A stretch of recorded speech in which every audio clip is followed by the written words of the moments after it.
March is the best time of the year for a sports fan. You've got the start of baseball season. You've got March Madness. What do you do when those overlap? You talk with the BYU basketball coach on Locked On Dodgers. Let's get into it.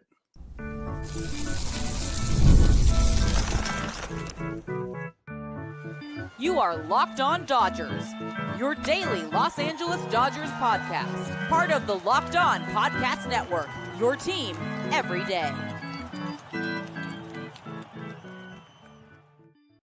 Hey, Dodger fans, this is Locked On Dodgers. This is a bonus episode of Locked On Dodgers. I am your host, Jeff Snyder. Just me today, but just for a few seconds. On Thursday at 4 p.m. Pacific, the Dodgers will start their domestic part of the season, the last 160 games of the season, taking on the Tigers at Dodger Stadium. I will be there at Dodger Stadium. I will be watching the game in person, but I will have one eye on my phone because at the very same moment that the Dodgers kick off against the Tigers in New Jersey, BYU basketball, my alma mater. I wasn't on the basketball team. You could look at me. I'm not much of a basketball player, but my alma mater will be taking on Alabama in the Sweet 16 of the NCAA tournament. And guess what? There's one person who, I don't know if he'll have an eye on his phone during that game, but will be invested in that game and caring what the Dodgers do, because BYU assistant basketball coach Chris Burgess is a huge Dodger fan, and he is with me today. Chris, thank you very much for taking some time out of your busy tournament prep to talk Dodgers with me. Nah, Jeff, I appreciate you having me on. Anytime I can escape the office, the basketball office, and talk some Dodgers, talk some March Madness, man, it's a good thing. I'm super excited to be here. That's awesome. Thank you. I just have to ask you. So your Twitter profile, your bio, it mentions 4 teams. Obviously, BYU basketball, the team that you coach for. Yeah. You've got Oklahoma volleyball, where one of your daughters plays. You have Arizona State volleyball, where another daughter plays. And then you have the Dodgers. You are a big name. You were a McDonald's All-American in high school, top college prospect, coming out of high school. You are a basketball lifer. And yet you've got at Dodgers in your Twitter bio. Where does the Dodger love come from, Chris? You know what? I grew up playing baseball. I'm a Southern California guy. I grew up in Orange County. I went to high school in Irvine. And so you'll love this. So in 1988, I'm in Buena Park, living in Buena Park, playing like a coach pitch league. And one Saturday they have Dodger Day, right? And so like obviously I'm 8 or 9 years old at the time. And Orel Hershiser comes, Mark Creasy comes, Rick Honeycutt comes, and Tommy Lasorda comes, and they basically did Dodger Day with us, 8 or 9 teams, all the kids that showed up that Saturday at Buena Park. And I was such an impressionable kid. I became this diehard Dodger guy, right? And we started collecting baseball cards and, cheering for Pedro Guerrero and the boys. And then what they do, they win the World Series. So of course, as like an 8 or 9 year old kid, when that happens in 88, I'm telling you, I was a big baseball fan. I kind of fell into basketball because I was tall and I was athletic, but I was a pitcher. I was a first base and loved baseball. And so then, life happens, and we're an Orange County family, so couldn't get season tickets, but my dad was always took us to baseball games, kind of Angel Stadium, and just to be a part of the ballpark there at MLB. And then about 7 or 8 years ago, my kids, my little boys, right, started playing baseball. And I'm like, man, you guys don't understand the nuances of how to be in the batting box, step away from the pitcher's mound, dust off your shoes, throw the bat to your cleats.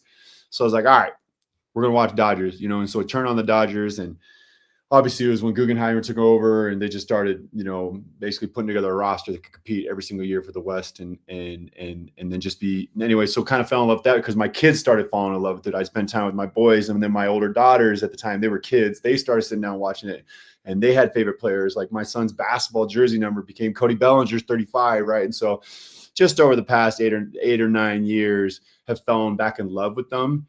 Now where I don't miss a game, right? I just don't miss a game. I'm always locked in, listening to podcasts, watching the MLB Network. The coaching staff that I work with, and everybody, no matter where I've been, they always text me when the Dodgers doing well, like Burge thinking of you and things like that. And so that's where it kind of started in 1988 with Dodger Day in Buena Park, California. That's awesome. I do give you permission to miss the home opener, since it is literally the Dodger game starts at 4:10 p.m. Yeah. Your game starts at 4:09 p.m. I give you permission to watch that one on tape delay after the fact. Hopefully while celebrating a win over Alabama and heading on to the Elite Eight. Oh, that's awesome. I suspected you were probably a baseball dad because I'll tell you, when I first started following you on Twitter and discovered that you were a Dodger fan, you and I actually stayed in the same hotel. Was that right? In June of 2020.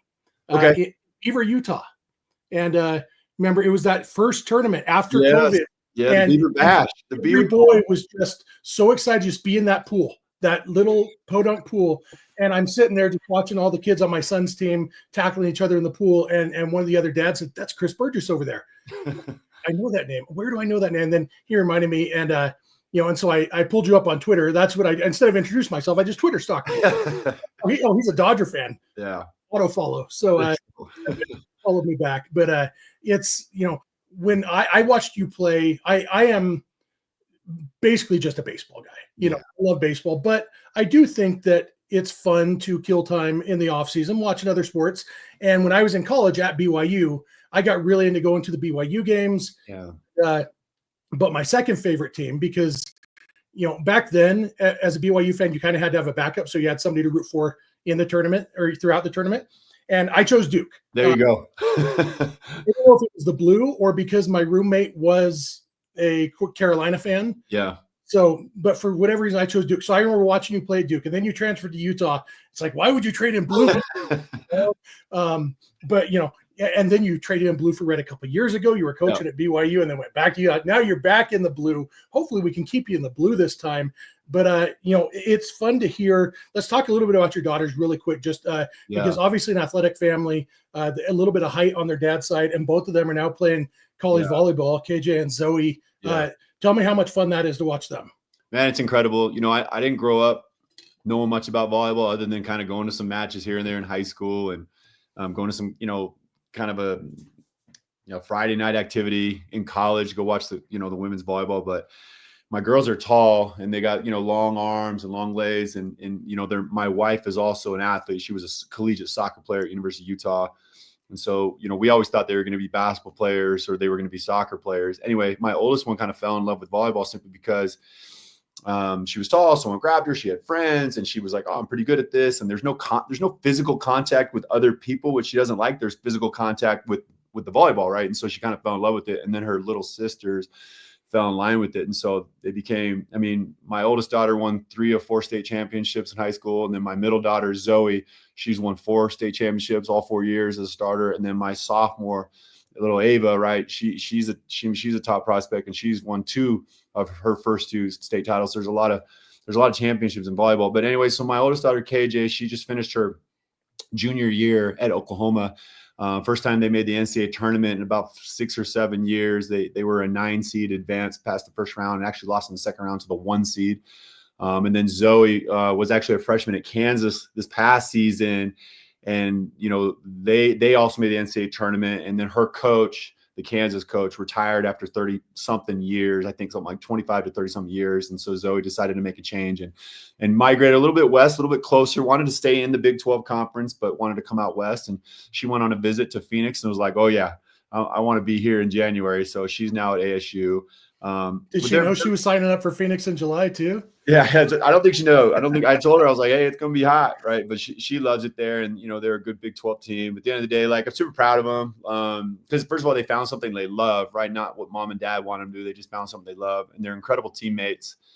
They do play with a ton of passion. But at the end of the day, we get a ton of compliments about just how good of teammates they are and how hard they work and how they're always trying to pick people up, which that means a lot to us as a parents. And I'm excited to kind of see where Ava in the next 3 or 4 months is going to have to make a college decision as well. And so I'm kind of excited to see where she'll have an opportunity to go. A lot of pressure on my boys, to kind of live up to the athletic ability. But is Ava at Lone Peak? She is at Lone Peak. She's a sophomore. My boys go to PG, so we should hate each other, but Dodger Blue brings us together. Hey, PG is a great spot. That's actually where my daughter went her freshman year. Okay. And sophomore year until we moved to the Alpine Highland area. And then, anyway, just found our way to Lone Peak.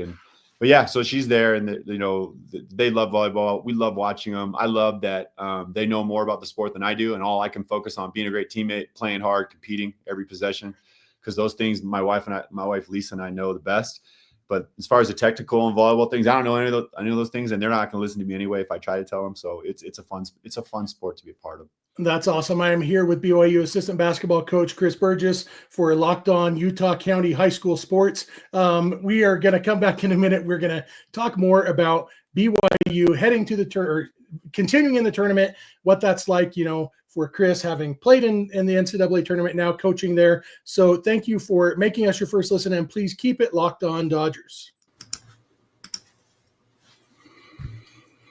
This episode is brought to you by Just Ingredients. Have I got some big Just Ingredients news for you guys, at least here in the Snyder house. My wife got a hold of my Just Ingredients protein powder, and she is in love.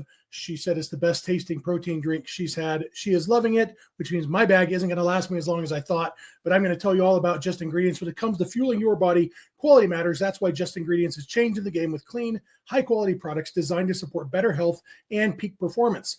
Just Ingredients offers an NSF-certified line of protein powder, electrolytes, pre-workout, and creatine, all rigorously tested to ensure they're free from substances banned by major athletic organizations. Just Ingredients has also partnered with two-time MVP Bryce Harper, who trusts their NSF-certified sports line to fuel his training and recovery. For me, I've found that when I start the day with a protein-packed first meal, I make much better decisions on what I eat the rest of the day. And looking at me, you can tell I need to make those decisions. With a lot of protein, I'm fuller longer, don't have as many cravings, and I've been loving the Just Ingredients protein powder to help me get my day started right. It tastes really good, and it has 25 grams of protein per serving, and I love the Just Ingredients prioritizes wholesome, nourishing ingredients without the artificial junk. Visit justingredients.us and use code LOCKEDONMLB for 20% off. And for more wellness tips, follow at just.ingredients on Instagram. This episode is also brought to you by Monarch Money. Do you ever check your bank account and wonder, where did all my money go? Between dining out, online shopping, and entertainment, it's easy to lose track. That's where Monarch Money comes in. Your personal CFO, giving you full visibility and control over your finances. Monarch Money isn't just a budgeting app. It's a complete financial command center. You can track all your accounts, investments, and spending in one place, so you stop just managing your money and start building wealth. Seriously, everything in one place is such a game changer. Instead of logging into your mortgage account and your bank account and your credit card account and whatever your investments, whatever else you have it all in one place so that you can see a big picture of where your financial situation is, make it a lot easier, especially if you're managing your money with your partner. It's smoother than ever. You can track shared and personal accounts, set goals, and stay on the same page without the stress. So take control of your finances with Monarch Money. Use code LOCKEDONMLB at monarchmoney.com for 50% off your first year. That's monarchmoney.com, code LOCKEDONMLB for half off your first year. Hey, I am back here with Chris Burgess, assistant basketball coach at BYU. Want to thank you all for making Locked On Dodgers your first listen. Be sure to go beyond the podcast and become a Locked On Dodgers insider by going to joinsubtext.com/LockedOnDodgers. Be sure to check out Locked On Sports Today and Locked On Sports Los Angeles over on YouTube. And for your second listen, check out Locked On MLB, hosted by our buddy Paul Francis Sullivan, a.k.a. Sully. So, Chris, I mentioned you played basketball in college at Duke. After narrowing it down to BYU or Duke, you chose Duke. I guess Mike Krzyzewski is a hard guy to turn down.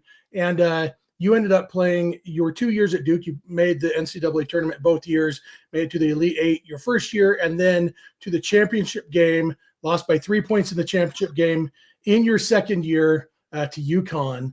And now you're coaching in the tournament. What sort of, I guess in a roundabout question, Kevin Young, BYU's head coach, he wasn't the star college player that you were. And so he hasn't experienced playing in the NCAA tournament as a player. What can you bring as a coach, having had that experience as a player? You know what? Kevin's experience in the NBA, I think, is very, especially playing in a bunch of different game sevens, is very like NCAA tournament like, right? It's that survive, kind of your back against the wall, win or go home type mentality. But I think what, I've tried to bring is just in terms of like, you can be super distracted with the NCAA tournament. You're getting pulled in all different directions from, family and friends wanting tickets, or, people trying to grab you for media. And so like, I think one thing just from an outside and a distraction point is like making sure our guys are locked in on where their feet are, meaning like going into VCU game, the first round, like the only thing that matters is VCU, right? The scout preparation, the personnel. We got to get our guys to understand to block out all the other distractions, because if they start focusing on, the potential next game or potential like a Sweet 16 game and not focusing on VCU, things can conspire out of your control. But I'll say that like I've actually learned a ton just from Kevin with his Game 7 type mentality on, like, again, just like focusing on us, focusing on our opponent, and preparing for them. Like, I think I can speak to like a lot of the different players that I get to coach right now. Some of them have been to the tournament, but some of them have not, and getting them to like enjoy this moment, right? Enjoy like being a part of the March Madness, being a part of a team, right, that has the opportunity to compete, like, on CBS or TNT or whatever it is, but being a part of it, and to like not just take that for granted, to really enjoy it. I think, my experience as a coach that I've been one time in the tournament with Mark Pope's BYU team during 2021 was like, I felt like personally, I didn't get the players I get to coach and myself to enjoy the opportunity we had. And I think once you enjoy that and you find that competitive spirit, like everything else takes a back seat to the game, and you just get to be locked in on it. I love that part, right? I love being able to work with the bigs or work with talking to the offense, or honestly presenting, because I had the VCU scout, so I'm presenting the film 18 minutes before tip off, and like just trying to get them to enjoy and just embrace this like competitive challenge. Man, it was awesome. That part was super fun for me.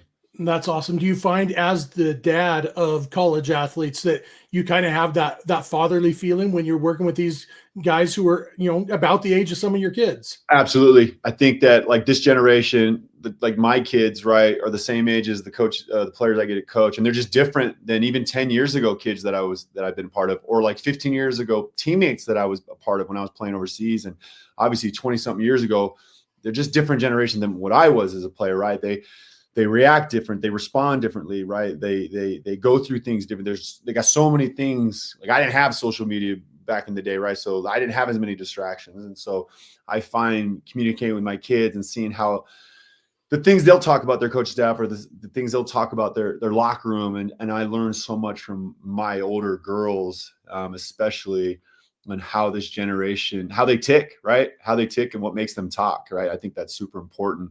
And that I've tried to pass on to my players, even if it's a simple text message, even if it's, jumping on, the social media, doing an IG live or TikTok or whatever it is, right? Something I would never even think about doing 15 years ago, but that's super important way to connect with the players now and to connect with your own kids. But yes, 100%. I think that they bring a lot of, inside information to me on how to coach this generation. That's awesome. Do you find yourself, you mentioned preaching to your players, stay in the moment, focus on the next game. As a person, Chris Burgess, have you found yourself glancing ahead of the bracket and that, if we make the Elite Eight, we're going up against my alma mater, Duke? And then, I think we're probably going against my friend Mark Pope at Kentucky. This was a Coach K thing. So he always talked about pods, right? And so like when we get our seed, my freshman and sophomore, we were actually the 1 seed. And so the only teams that I knew about, that he would make sure we talked about, he printed out a 14 pod, and it was the 1 versus the 16 and the 8 versus the 9. And he was so adamant about like focus on these 4 teams. And so that was actually something we talked about as a coaching staff, was like, we got to get our guys to understand, like, Wisconsin, Montana, BYU, and VCU is all we care about. Let's not look past that. Right. And we took care of business. It was awesome. It was a great, 2 games in Denver. And now our pods are, right, it's Alabama, BYU, the Dukies, and of course Arizona, who we know we played twice already this year. And so, we have an assistant coach who's in charge of the Alabama game. And then I'm actually been in charge of the Arizona game. And then we have another assistant who's kind of running the Duke game. So it's not that I'm looking ahead, but I'm preparing ahead, right? I'm preparing for the Arizona, because if hopefully we can get a win Thursday, and then if Arizona knocks off Duke, then boom, that Thursday night, we're going right into prep. And so I have to be looking ahead a little bit. Now, I couldn't even tell you, I'm being 100% honest, I could not even tell you if we win this and go to – I don't even know who's on our side of the bracket, and I don't want to know, right? That's something I learned from Coach K. I don't want to know. I don't want to know who our Final Four opponent is. All I want to know is this 14 pod. All right, pretend I didn't tell you then. So, tune me out like my wife does. We're going to come back in just a second. We're going to talk more about this BYU team specifically. It's a fun team to watch. My wife and I sat down and watched the entire game the other night and just had a blast against Wisconsin. We're going to dig into some of these players, how much fun it is to watch, and probably talk some more Dodgers. So thank you all again for making Locked On Dodgers your first listen, and please continue to keep it Locked On Dodgers. This episode is brought to you by FanDuel. We are talking college basketball in this episode of Locked On Dodgers because March Madness is here, and FanDuel is giving you the chance to get in on the action like never before. Right now, new customers can get $200 in bonus bets when your first $5 bet wins. That's $200 extra bucks to use on everything from buzzer beaters to Cinderella stories, and even who's cutting down the nets. Obviously, you guys know who I'm rooting for in this March Madness. BYU in the Sweet 16, taking on Alabama. Some fun storylines coming up for them, but whoever you've got, find yourself something you're confident in, put the $5 on it and get your $200 in bonus bets. And then you can use that on something a little bit more risky because it's basically just free money. And the FanDuel app is simple to use. So when you win, you get paid instantly with no waiting around. So visit fanduel.com and get in on the college hoops action all tournament long. We are back for one more segment with BYU assistant basketball coach Chris Burgess. Obviously, you can tell by looking at Chris, he is a huge Dodger fan. As I mentioned, he will be not watching the Dodger game live on Thursday because he will be coaching a basketball game, which is one of the very few acceptable reasons to skip watching a Dodger game. This BYU team, Chris, is a lot of fun. Obviously you don't have favorite players. You love them all. For me watching, there are some guys who are really fun to watch. Richie Saunders is just like a goofball in the most lovable sort of way. And then you watch him go out and play. Oh, he's also the best guy on the court most of the time. It's Richie Saunders kind of ridiculous. Yeah. So you bring up Richie and you brought up the team. There are so many players with beautiful personalities, but also that are playing at a high level, right? Whether they're shooting the basketball, whether they're, obviously Yeager making these pinpoint passes to shooters or to cutters. And then you got Keba Keita just throwing down these thunderous dunks that I don't think BYU fans have seen before, or blocking shots. The blocks with his 12-foot long arms. That should be illegal. Yeah. And so it is a well-constructed team that, each kind of week throughout the season, it got better and better and started believing, being like, oh, we belong here, right? And now we had to go through some very bumpy roads early on in conference, but I think it made us better. But, Richie first of all, he plays with his, we always thought he plays with his hair on fire. He only knows 100% speed, right? And so you watch the way he plays, he's like, that is just who he is. He's become a fan favorite. Obviously, the tater tot king is going viral with his grandfather, inventing the tater tots, which is just a typical March Madness storyline that the fans love. It's also a typical Utah story. Can you imagine anything more BYU than my great grandpa invented tater tots? It is peak BYU, no doubt about it. And then you got the tater tot king dropping 20 and 8 on you, right? And just leading the team to victory. But it's a great team, and it's a selfless team, right? Dallin Hall was a starter last year. He was, a year ago, he's in the portal, and teams are all over him. He decides to come back because BYU means so much to him. And then he's like, hey, I can come off the bench and help this team win in any way I can. And our depth, right? Our depth is, you got Fusini, who started Fusini Traore started a couple years, Dallin coming off the bench, Dawson Baker, who was the first team all conference before he transferred over from Irvine. And so it's just a very selfless group that, we have a potential first round pick in the next couple of years, and Cannon Catching is coming off the bench. And so that's what makes team good. That's what makes teams good. My 1999 team lost the national championship simply because I felt like UConn's bench was so deep.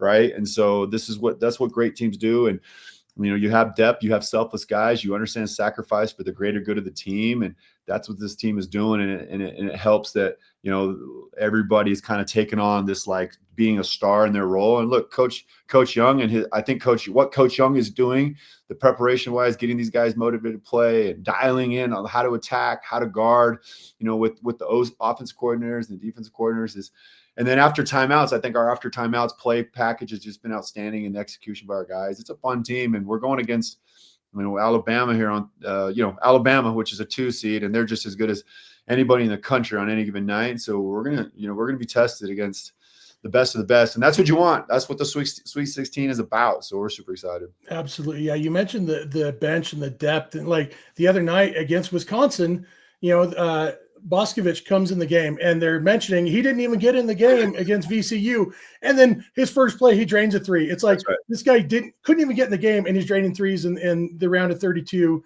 Kozlowski came in and made some good shots. You mentioned Dawson Baker, who just, something about that guy is so fun to watch. There was the great video. If you haven't seen it, you should look it up. So Dawson got ejected from the game, probably technically the right call according to the rules, but maybe a rule that they maybe ought to look at. Definitely not a dirty play, but and there's video of him in the locker room watching the last play, came to the last shot, and just that kind of for me encapsulated the love the team has for each other, and how much, like you said, he's been a big star, and now he's literally watching from the locker room while his teammates win, just as happy as he would have been if he had been the one making a game-winning shot. Yeah, no doubt. I mean, it's pretty cool to see some of the moments captured, right? Whether on the court or, like you said, Dawson in the locker room, literally by himself with our social media content videographer just ready for the potential celebration in the locker room when he catches Dawson with the last 12 seconds of the game. It's just cool, and to be a part of it and to kind of ride this ride with our players and our staff, I'm just super fortunate because, I've been coaching now in Division I 9+ years, and this is only my second time. I'm not going to count the COVID year where BYU should have been in, but just didn't happen because of the shutdown. But it's only my second time being in the NCAA tournament. So you have to enjoy these opportunities, right? You have to enjoy these opportunities. And that's why I try to get our players, because it doesn't happen every day that A, you're in the tournament, and then B, you win a game, and then C, you go to the Sweet 16. So we're just enjoying it. We're relishing the competition and the competitive spirit. And it's just been so fun. I'll mention this, like, our fan base has always been electric, but just seeing the pride they have in BYU and the magic they're bringing, both the Marriott Center and in Denver, and then at the airport when we arrive in Provo from Denver, it's just incredible to be a part of, and the culture here is just outstanding. And so, man, we're just trying to dance a little bit longer. That's all we're trying to do. It's kind of a parallel with our favorite baseball team. That's right. Traveling, every game is a home game. No Whether doubt. It's the Dodgers or BYU, every game is a home game. There's fans all over the country of both, and yeah, both wear blue. It's a good looking color, and I'm proud to be a fan of both. I mentioned I was really into BYU basketball when I was at BYU. I don't know if you remember growing up in Orange County. You remember Angels first base coach Moose Stubing? Yeah. So after he was done being a base coach, he was an NCAA basketball referee for a long time, and he used to come ref games at BYU, and I was always in the front row of the student section with my roommates. I was actually on a billboard one time. I'll pop it up here on the screen. There you go. The most BYU billboard ever. But shout praises. And the main focus there, the guy with his mouth wide open, that's my roommate too. But then just to the right of him, to his left, our right, the white t-shirt with the big fat face, that's me. And right there, right off American Fork, what's now the Pioneer Crossing exit. Back then, it was nothing. But I spent about a year on a BYU basketball billboard. I was a huge fan, and I used to just talk baseball with Moose Stubing before the games. He'd come over and seek me out after a while, and because he knew I was a baseball fan, and I had spotted him. So we'd talk baseball before games. Just little basketball and baseball connection. I don't want to force you too much to think about the future, because I know you're focused on Alabama and a little bit of Arizona right now. But Kevin Young, what he's done as a coach as far as recruiting goes, the future is so bright for BYU basketball. Obviously, the NIL stuff plays a big part in it. But I think, like you mentioned, Kevin Young's NBA experience, he can tell guys, I know what it takes to play in the NBA. I know what it takes to play at the highest level in the NBA, and come here and do that for 1 or 2 or 4 years at BYU. And let's make you the best ball player you can be. How exciting is that as a coach? It's many reasons why I wanted to come back to BYU, but just sitting down with Kevin in Phoenix at a restaurant when he had just been hired, his vision, right? His vision of his staff, his vision of his style of play, his vision, like all he knows is the pro game, right? It's not that everybody's going to be an NBA player that comes through BYU, but they're going to have an opportunity to be developed the way NBA players are developed, to go through from a nutritional standpoint, from an analytical standpoint, from a strength and conditioning standpoint, from a player development standpoint, right? Like you are going to be treated like a pro. And his connections, right? Like with the NIL world and the way college basketball is, yes, there's AAU grassroots coaches involved, but a lot of it's advisors and agents. And that is the world Kevin Young knows and has been dealing with for the last 20 years in the G League or overseas or the NBA that he's coached. And so his relationships that he has and the respect that he has from all these his colleagues throughout that that world want him to be, or want their players or their clients to take a hard look at BYU, because look what he's building, look what he's done, look at the respect he's garnered. Then you come to Provo, or you see our fan base, or you learn about the Marriott Center, right? And you're blown away. Wait, I didn't know this was the number one fans, right, in the Big 12 or top 5 in the country, right? Oh, I didn't know, Cougar Nation. No, they don't travel; they live everywhere, right? So road games, like you said, Dodgers, they're going to have a lot of fans on the road simply because there are a lot of BYU grads or BYU fans all over the country. And oh, by the way, we're in one of the best conferences in America, and we're going to play an elite schedule, right, that allows us to, play against the best. And just happens that like every game you're going to have 10 to 20 scouts sitting right there, whether it's at the games I said or practice. So I think that what Kevin's building here is super special, and it starts with BYU, right? And we want to make it continue to understand like the BYU mission and make it about the mission, but at the same time we wanted to build off that, and we want to win Big 12. We want to go to Sweet 16s every year. We want to get to a Final Four. We want to get to national championships. And those are just words, but I think that Kevin is trying to put together something that allows us to achieve that. And people are starting to see this, man. People are starting to see this. You can see it on Wisconsin fans' face and the players' faces when that place is roaring BYU, right, in Denver. Like Cougar Nation brought it, and so it's been fun to be a part of. Yeah, Sweet 16 in his first year will definitely get people's notice for sure. And maybe we should be hoping, obviously, whoever BYU plays in the Elite Eight, it's going to be a tough matchup. Maybe we should be rooting for Arizona, because a little bit of a payback necessary for the last time the Cougs met those Arizona guys, huh? Yeah, I think that'll be a little different. I mean, they got to worry about the Dukies, because those, man, they're a juggernaut, as everybody knows. But yeah, it'd be fun, right? Hey, it'd be great for our conference if two Big 12 teams can move on. But at the same time, man, it's just super exciting to see the Sweet 16. I'm telling you, I see those social media graphics, and you're just looking at the Y, the blue and white Y up there, being like, man, we belong, right? This is awesome. So we're super excited. And it's not like we had a cakewalk. You play a VCU, which a lot of experts had us not, their defense was tough. Exactly. And they won a regular season. They won a conference tournament championship. And then you played a Wisconsin team that's experienced, veteran guards, played in the Big 10, finished top 3 there. So we've had a tough road, and it just shows that we can play with anybody when we're playing the right way and making shots. That's awesome. Well, we are about out of time. It's been so much fun talking Dodgers with you, talking BYU basketball with you. It is a great week for both. The Dodgers get started. BYU hopefully keeps going on Thursday. Like I said, I will be watching my phone from Dodger Stadium, and you can watch later. It'll be a lot of fun. Hopefully, it'll be a happy watch as you're celebrating advance to the Elite Eight. Thank you, Chris, for taking the time to talk with me. Really appreciate it. Yeah, no, Jeff, I appreciate having me on. I love the Dodgers. I love talking BYU.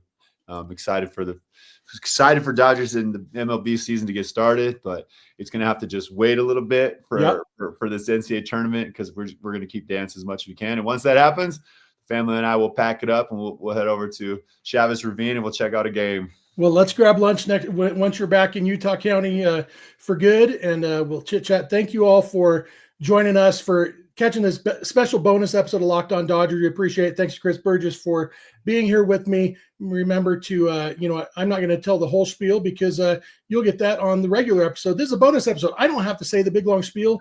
Just join us every weekday morning for Locked On Dodgers, and we will talk to you next time.